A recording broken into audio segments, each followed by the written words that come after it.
তো hello guys, চলে এসেছি একটা নিউ ব্লগ নিয়ে। তো আমার দোকানে জামা প্যান্টের, তো দেখো এই জামাটা কত সুন্দর। কেউ যদি নিতে চাও তো কমেন্টে অবশ্যই জানাবে। এই জামাটার দাম হচ্ছে 200 টাকা। আর এদের একটা বাচ্চা ছেলের, এটা নতুন ঢুকলো। তো এটা কেউ যদি নিতে চাও কমেন্টে বলো। এটা বেশি না, 350 টাকা। আর তোমরা কমেন্টে জানাবে, তোমাদের জন্য ছাড় আছে, টেনশন নাই। আর এই দেখো এটা 300 টাকা এই জামাটা। এই জামাটা 350, এটা 400, এটা 450। এটা পাঞ্জাবি দেখো কত সুন্দর,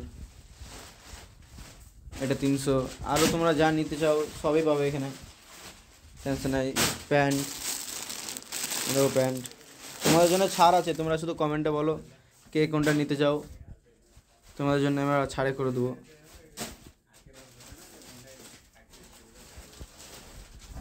দেখো সব গাইজ, এই দেখো আরও আছে, আরও নতুন নতুন মাল এসছে। দেখো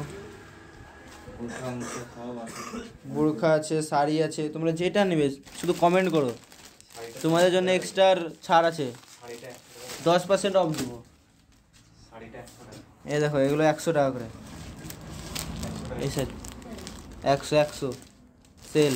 যে নিবা শুধু কমেন্ট করো, বেশি কিছু করতে হবে না। সব নতুন নতুন মাল ঢুকলো,